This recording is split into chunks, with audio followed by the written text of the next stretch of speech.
सच्चिदानन्दरूपाय विश्वोत्पत्त्यादिहेतवे तापत्रयविनाशाय श्रीकृष्णाय वयं नुमः।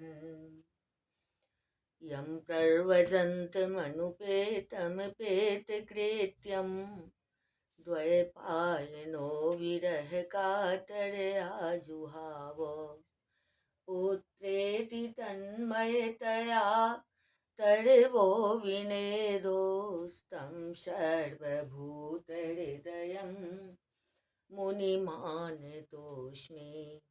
निगमकल्पतरोर्गलितं फलं शुकमुखादिमितद्रवसंयुतं पिबत भागवतं रसमालयं मुहुरहुरसिका भुवि भावुका।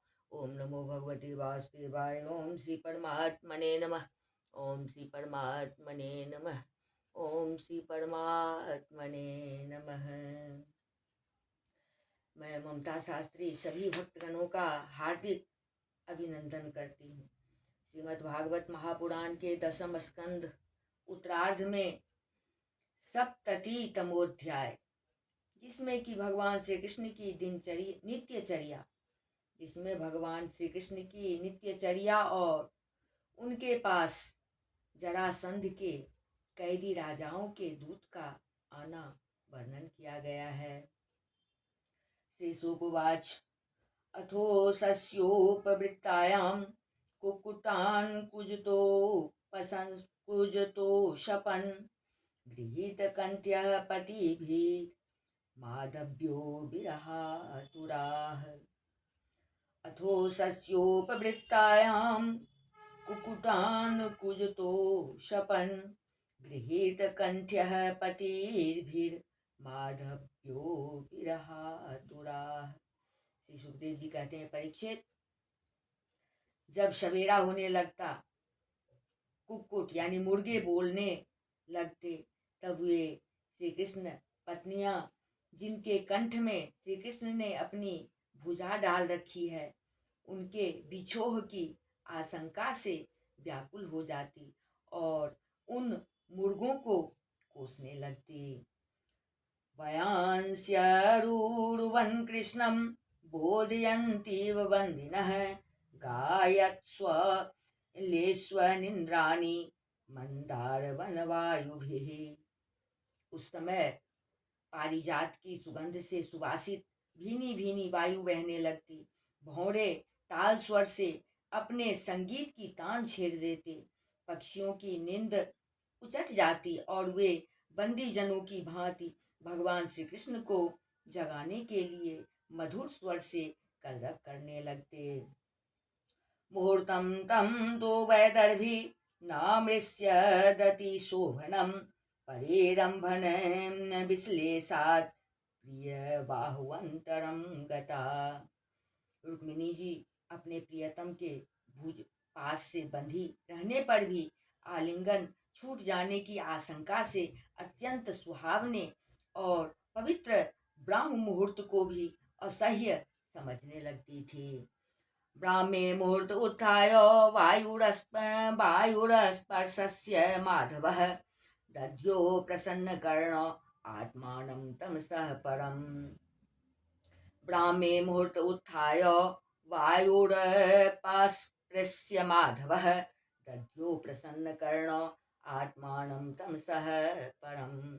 भगवान श्री कृष्ण प्रतिदिन ब्राह्म मुहूर्त में ही उठ जाते और हाथ मुंह धोकर अपने मायातीत आत्म स्वरूप का ध्यान करने लगते।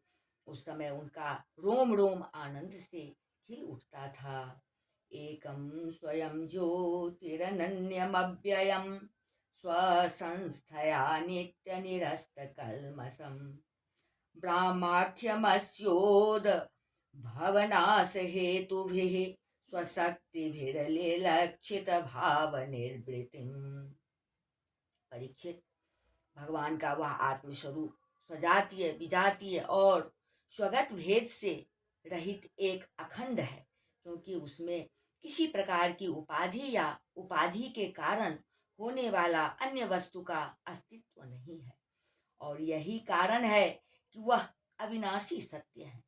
जैसे चंद्रमा, सूर्य आदि नेत्र इंद्रिय के द्वारा और नेत्र इंद्रिय चंद्रमा सूर्य आदि के द्वारा प्रकाशित होती है, वैसे वह आत्मस्वरूप दूसरे के द्वारा प्रकाशित नहीं, स्वयं प्रकाश है। इसका कारण यह है कि अपने स्वरूप में ही सदा सर्वदा और काल की सीमा के परे भी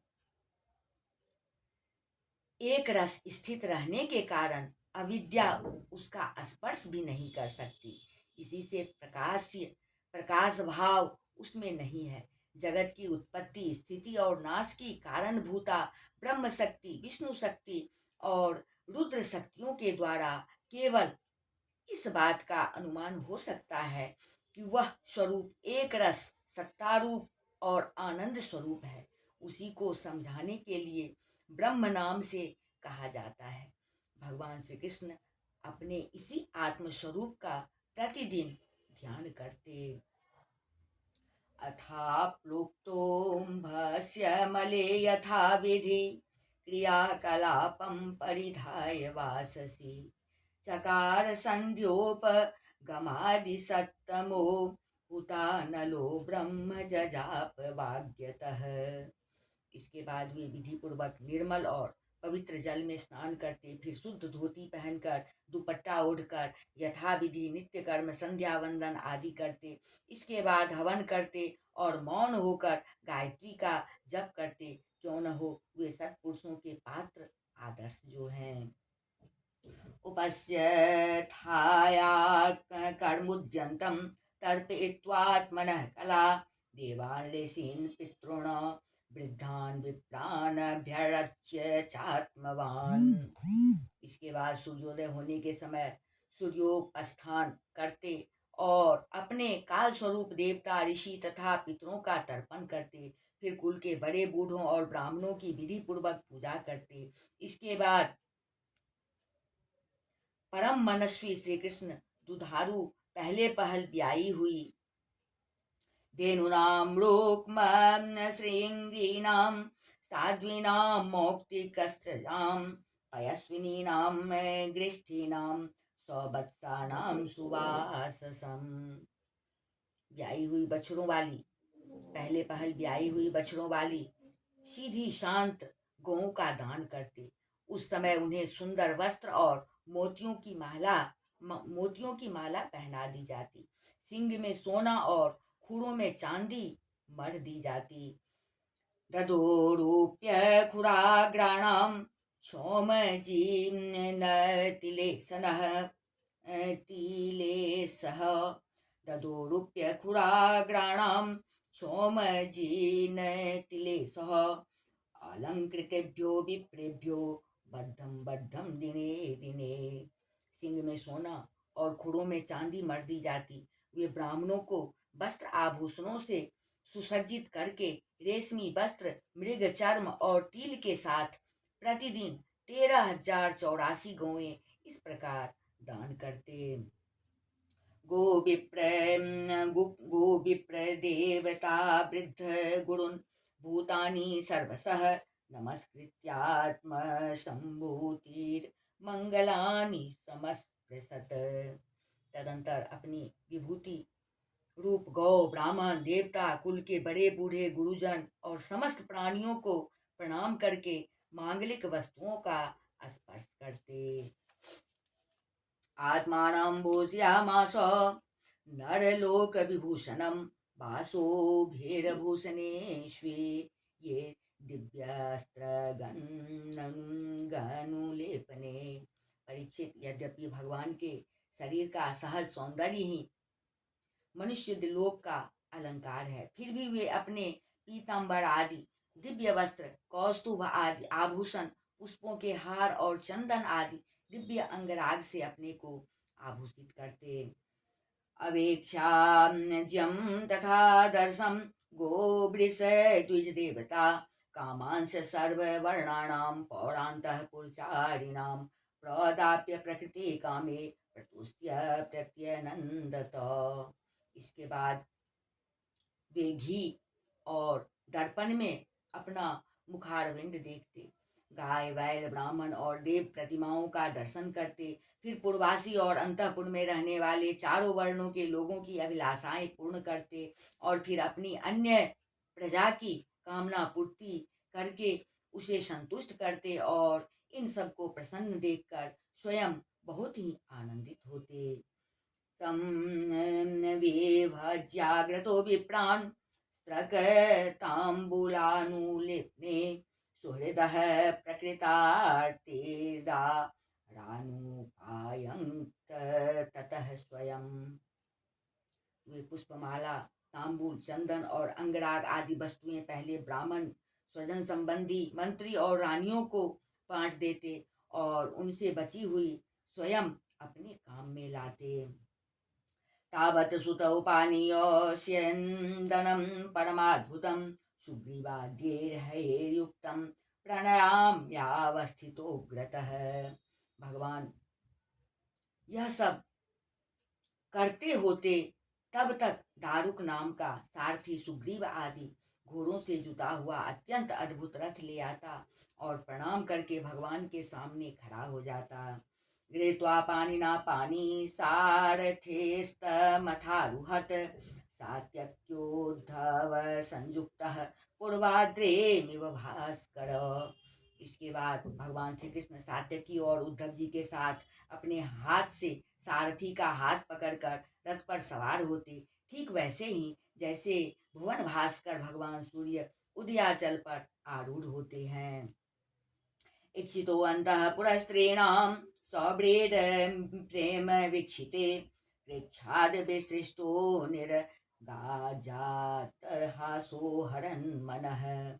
उस समय रनिवास की स्त्रियां लज्जा एवं प्रेम से भरी चितवन से उन्हें निहारते हैं और उन्हें निहारने लगती और बड़े कष्ट से उन्हें विदा करती। भगवान मुस्कुराकर उनके चित्त को चुराते हुए महल से निकलते।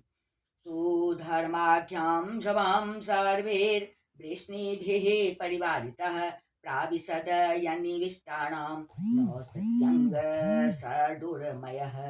परीक्षित, तदंतर भगवान श्री कृष्ण समस्त यदुवंशियों के साथ सुधर्मा नाम की सभा में प्रवेश करते। उस सभा की ऐसी महिमा है कि जो लोग उस सभा में जा बैठते हैं उन्हें भूख, प्यास, शोक, मोह और जरा मृत्यु ये 6 उर्मियां नहीं सताती। तत्रोपविष्टः परमासने विभुर्बभो स्वभाषा ककुभो भाषयन् वृत्तो नृसिंहयैर्दुभिर्योद्धुमो यथोडुराजो दिवि तारकागणे।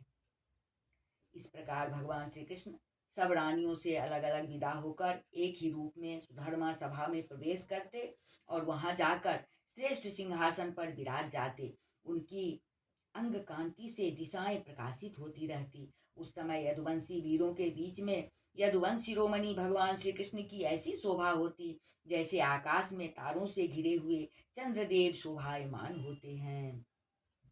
तत्रूपमंत्रिणो राजन् नानाहास्य रसेर्विभुम् उत तस्थोर्नटाचार्या नर्तक्यस्तांडवे पृथक। परीक्षित, सभा में विदुष लोग विभिन्न प्रकार के हास्य विनोद से, नटाचार्य अभिनय से और नर्तकियां कलापूर्ण नृत्यों से अलग अलग अपनी टोलियों के साथ भगवान की सेवा करती। मृदंग वीणां मुरज वेणुतालं दरस्विने नृतोरजगोस्तुष्टुश्च सूतमागधवन्दिनः। उस समय मृदंग, वीणा, पखावज, बांसुरी, झांझ और शंख बजने लगते और सूतमागध तथा बंदीजन नाचते, गाते और भगवान की स्तुति करते। तत्राहुर्ब्राह्मणा केचि दासीना ब्रह्मवादिनः पूर्वेषां पुण्ययस्सां राज्ञां चाकथयन कथा। कोई व्याख्या कुशल ब्राह्मण वहां बैठकर वेद मंत्रों की व्याख्या करते और कोई पूर्वकालीन पवित्र कीर्ति नरपतियों की चरित्र कह कर सुनाते। तत्रेकः पुरुषो राजन्नागतो पूर्वदर्शनः विज्ञापितो भगवते प्रतिहारे प्रवेशितः। एक दिन की बात है, द्वारकापुरी में राजसभा के द्वार पर एक नया मनुष्य आया। द्वारपालों ने भगवान को उसके आने की सूचना देकर उसे सभा भवन में उपस्थित किया। सौ नमस्कृत्य कृष्णाय परेशाय कृतांजलि राज्ञामावेदयद दुखम जरासंध निरोधजम। उस मनुष्य ने परमेश्वर भगवान श्री कृष्ण को हाथ जोड़कर नमस्कार किया और उन राजाओं का जिन्होंने जरासंध के दिग्विजय के समय उसके सामने सिर नहीं झुकाया था और बलपूर्वक ये च दिग्विजय तस्य सन्नतिम न ययोर्निपा प्रसह्य रुद्धास्ते नास न युते द्वे गिरिव्रजे। बल जरासंध के दिग्विजय के समय उसके सामने सिर नहीं झुकाया था और बलपूर्वक कैद कर लिए गए थे, जिनकी संख्या 20,000 थी। जरासंध के बंदी बनने का दुख श्री कृष्ण के सामने निवेदन किया। कृष्ण कृष्णा प्रमेयात्मन प्रपन्न भय भंजन वयम त्वाम शरणम यामो भयभीता पृथक धियः। सच्चिदानंद स्वरूप श्री कृष्ण, आप मन और वाणी के अगोचर हैं। जो आपकी शरण में आता है उसके सारे भय आप नष्ट कर देते हैं। प्रभो, हमारी भेद बुद्धि मिटी नहीं है। हम जन्म मृत्यु रूप संसार के चक्कर से भयभीत होकर आपकी शरण में आए हैं। लोको विकर्म निरतः कुशले प्रमत्तः कर्मण्ययम् त्वदुदिते भवदर्शनेष्वे यस्तावदस्य बलवानिह जीवितासां सद्यक्षिणत्य निमिषाय नमोस्तु तस्मै। हे प्रभु भगवान, अधिकांश जीव ऐसे सकाम और निषिद्ध कर्मों में फंसे हुए हैं कि वे आपके बतलाए हुए अपने परम कल्याणकारी कर्म आपकी उपासना से विमुख हो गए हैं और अपने जीवन एवं जीवन संबंधी आशा अभिलाषाओं में भ्रम भटक रहे हैं। परंतु आप बड़े बलवान हैं। आप काल रूप से सदा सर्वदा सावधान रहकर उनकी आशा लता का तुरंत समूल उच्छेद कर डालते हैं। हम आपके उस काल रूप को नमस्कार करते हैं। लोके भवान् जगदिनः कलयावतीर्णः सद्रक्षणाय खलनिग्रहणाय चान्यः कश्चित् त्वदीय मतियाति निदेशमीश किं वा जनः स्वकृत मृक्षति तन्न विद्मः। प्रभु, आप स्वयं जगदीश्वर हैं और आपने जगत में अपने ज्ञान बल आदि कलाओं के साथ इसलिए अवतार ग्रहण किया है कि संतों की रक्षा करें और दुष्टों को दंड दें। ऐसी अवस्था में प्रभु, जरासंध आदि कोई दूसरे राजा आपकी इच्छा और आज्ञा के विपरीत हमें कैसे कष्ट दे रहे हैं, यह बात हमारी समझ में नहीं आती। यदि यह कहा जाए कि जरासंध हमें कष्ट नहीं देता, उसके रूप में उसे निमित्त बनाकर हमारे अशुभ कर्म ही हमें दुख पहुंचा रहे हैं, तो यह भी ठीक नहीं। क्योंकि जब हम लोग आपके अपने हैं तब हमारे दुष्कर्म हमें फल देने में कैसे समर्थ हो सकते हैं। इसलिए आप कृपा करके अवश्य ही हमें इस क्लेश से मुक्त कीजिए। स्वप्राप्यितं नृपसुखं परतन्त्रमीश सस्वद्भयेन मृतकेन धुरं वहामः हित्वा तदात्मनि सुखं त्वदनीह लभ्यं क्लेश्यामहेति कृपणास्तव मायहेयेह। प्रभु, हम जानते हैं कि राजा पने का सुख प्रारब्ध के अधीन एवं विषय साध्य है और सच कहें तो स्वप्न सुख के समान अत्यंत तुच्छ और असत है। साथ ही उस सुख को भोगने वाला यह शरीर भी एक प्रकार से मुर्दा ही है और इसके पीछे सदा सर्वदा सैकड़ों प्रकार के भय लगे रहते हैं। परंतु हम तो इसी के द्वारा जगत के अनेकों भार धो रहे हैं और यही कारण है कि हमने अंतः करण के निष्काम भाव और निस्संकल्प स्थिति से प्राप्त होने वाले आत्म सुख का परित्याग कर दिया है। सचमुच हम अत्यंत अज्ञानी हैं और आपकी माया के फंदे में फंसकर क्लेश पर क्लेश भोगते जा रहे हैं। तन्नो भवान प्रणत शोक हरांग्रे युग्मो बद्धान बेयोक्ष मगधाः वय कर्म पासात् यो बुभुजो यो भूभुजो युत मतंग जीव मतंग जवीर्यमेको बिभ्रद रुरोध भवने मृगरादिभाभिः। प्रभु भगवान चरण कमल शरणागत पुरुषों के समस्त शोक और मोह को नष्ट कर देने वाले हैं, इसलिए आप ही जरासंध रूप कर्मों के बंधन से हमें छुड़ाइए। प्रभु यह अकेला ही 10,000 हाथियों की शक्ति रखता है और हम लोगों को उसी प्रकार बंदी बनाए हुए है जैसे सिंह भेड़ों को घेर रखे। यो वे त्वया द्वेन द्वेनवकृत्व उदात्त चक्र भग्नो मृधे खलु भवन्तमनन्तवीर्यं जित्वा नृलोकनिरतं सक्रे दोढदर्पो योऽस्मत्प्रजा रुजति नोजित तद्विदेहि। प्रभु हे चक्रपाणि, आपने 18 बार, हे प्रभु हे चक्रपाणि, आपने 18 बार जरासंध से युद्ध किया और 17 बार उसका मान मर्दन करके उसे छोड़ दिया, परंतु एक बार उसने आपको जीत लिया। हम जानते हैं कि आपकी शक्ति, आपका बल पौरुष अनंत है, फिर भी मनुष्यों का सा आचरण करते हुए आपने हारने का अभिनय किया, परंतु इसी से उसका घमंड बढ़ गया है। वे हे अजित, अब वह यह जानकर हम लोगों को और भी सताता है कि हम आपके भक्त हैं, आपकी प्रजा हैं। अब आपकी जैसी इच्छा हो वैसा कीजिए। दूतुवाच इति मागत संरुद्धा भगवत दर्शन कांक्षिणः प्रपन्ना पाद मूलम ते दीनानाम संविधीयताम। दूत ने कहा, भगवान, जरासंध के बंदी नरपतियों ने इस प्रकार आपसे प्रार्थना की है। वे आपके चरण कमलों की शरण में हैं और आपका दर्शन चाहते हैं। आप कृपा करके उन दीनों का कल्याण कीजिए। श्री शुकवाच राजदूतो बुबभ्रेत्येवं देवर्षे परमद्युतिः बिभ्रत पिंगजटाभारं प्रादुरासीद यथा रविः।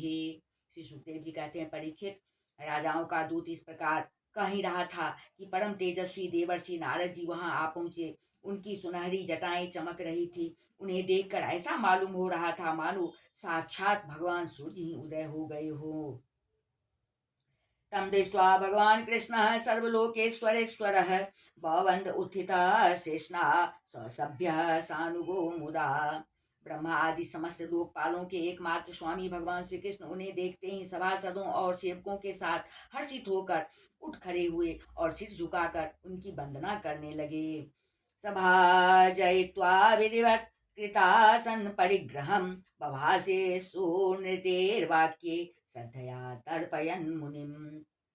जब देवर्षि नारद आसन स्वीकार करके बैठ गए, तब भगवान ने उनकी विधि पूर्वक पूजा की और अपनी श्रद्धा से उनको संतुष्ट करते हुए वे मधुर वाणी से बोले, अपेष्वेतद्य लोकानां त्रयाणां कुतो भयं ननु भूयान भगवतो लोकान पर्यटतो गुणः।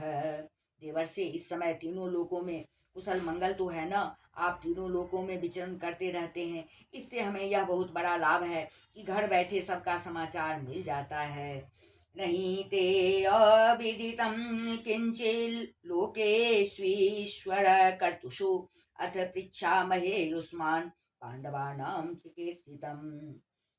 ईश्वर के द्वारा रचे हुए तीनों लोकों में ऐसी कोई बात नहीं है जिसे आप न जानते हो, अतः हम आपसे यह जानना चाहते हैं कि युधिष्ठिर आदि पांडव इस समय क्या करना चाहते हैं। श्री नारदवाच दृष्टा मया ते बहुशो दुरत्यया माया विभो विश्वसृजस्य मायिनः भूतेषु भौमश्चरतः स्वशक्तिभिः बहिर्वक्षन्न रुचो न मेद्भुतम्।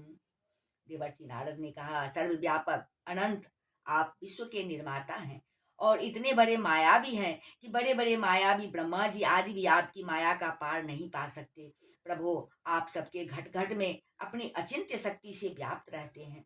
ठीक वैसे ही जैसे अग्नि लकड़ियों में अपने को छिपाए रखता है, लोगों की दृष्टि सत्व आदि गुणों पर ही अटक जाती है, इससे आपको वे नहीं देख पाते। मैंने एक बार नहीं अनेकों बार आपकी माया देखी है, इसलिए आप जो यों अनजान बनकर पांडवों का समाचार पूछते हैं, इससे मुझे कोई कौतूहल नहीं हो रहा है। तवेहितं को हर्ति साधु वेदितुं स्वमायेरं सृजतो नियक्षतः यद वेद्यमानात्मत यावभासते तस्मै नमस्ते स्वविलक्षणात्मने। प्रभु भगवान, आप अपनी माया से ही इस जगत की रचना और संहार करते हैं, और आपकी माया के कारण ही यह सत्य होने पर भी सत्य के समान प्रतीत होता है। आप कब क्या करना चाहते हैं यह बात भली भांति कौन समझ सकता है। आपका स्वरूप सर्वथा अचिंतनीय है। मैं तो केवल बार बार आपको नमस्कार करना चाहता हूँ और बार बार आपको नमस्कार करता हूँ। जीवस्य यः संसरतो विवोक्षणं न जानतो अनर्थ वहाक्षरीरतः लीलावतारे स्वयस प्रदीपकं प्राज्वालयत्वा तमहं प्रपद्ये। प्रभु, शरीर और इससे संबंध रखने वाली वासनाओं में फंसकर जीव जन्म मृत्यु के चक्कर में भटकता रहता है तथा यह नहीं जानता कि मैं इस शरीर से कैसे मुक्त हो सकता हूँ। वास्तव में उसी के हित के लिए आप नाना प्रकार के लीला अवतार ग्रहण करके अपने पवित्र यश का दीपक जला देते हैं, जिसके सहारे वह इस अनर्थकारी शरीर से मुक्त हो सके। इसलिए मैं आपकी शरण में हूँ। अथाप्यां श्रावये ब्रह्म नरलोक विडम्बनम राज्ञः पेत्रस्व ये से यस्य भक्तस्य च चिकीर्षितम्। प्रभु, आप स्वयं पर ब्रह्म हैं, तथापि मनुष्यों की इसी लीला का नाटक करते हुए मुझसे पूछ रहे हैं। इसलिए आपके फुफेरे भाई और प्रेमी भक्त राजा युधिष्ठिर क्या करना चाहते हैं, यह बात मैं आपको सुनाता हूँ।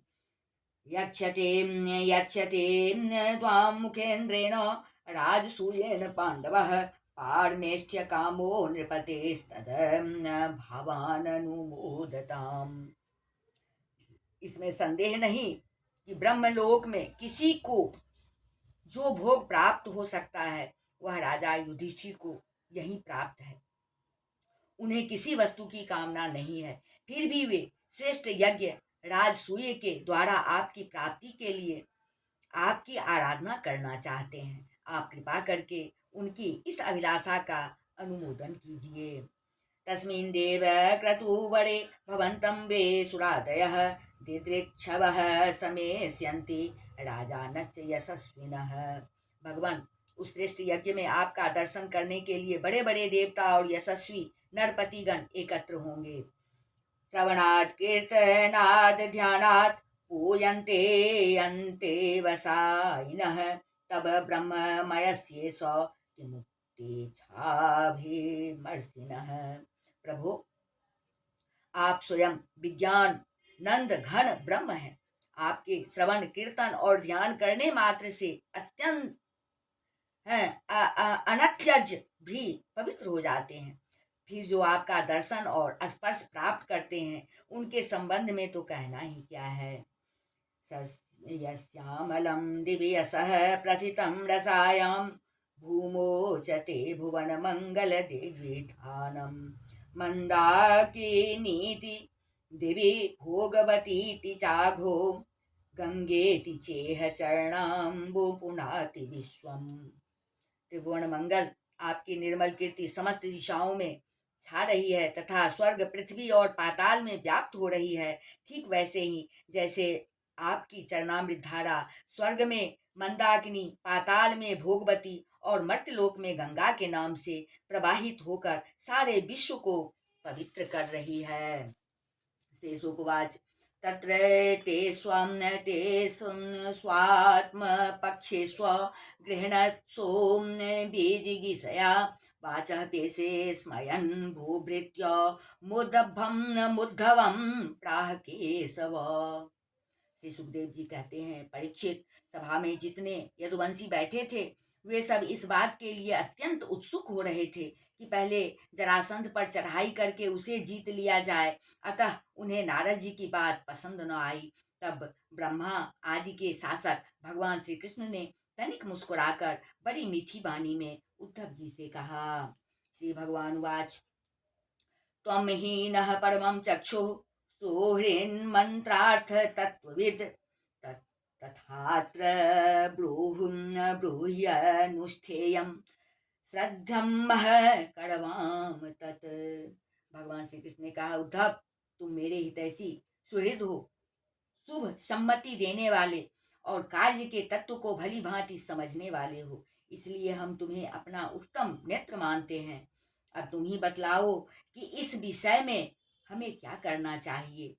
तुम्हारी बात पर हमारी श्रद्धा है, इसलिए इसलिए हम तुम्हारी सलाह के अनुसार ही काम करेंगे।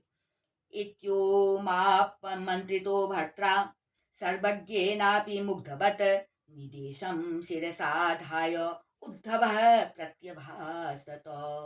जब उद्धव जी ने देखा कि भगवान श्री कृष्ण सर्वज्ञ होने पर भी अनजान की तरह सलाह पूछ रहे हैं, तब वे उनकी आज्ञा शिरोधार्य करके बोले। इति श्रीमद्भागवते महापुराणे पारमहंस्यां संहितायां दशमस्कन्धे उत्तरार्धे भगवद्ध्यान विचारे सप्ततितमोऽध्यायः। बोले वृंदावन बिहारी लाल की जय, राजा रामचंद्र की जय, अम्बा जनक नंदनी की जय, वास्कार भगवान की जय, बजरंग बली की जय, उमापति महादेव की जय, श्रीमद् भागवत महापुराण की जय।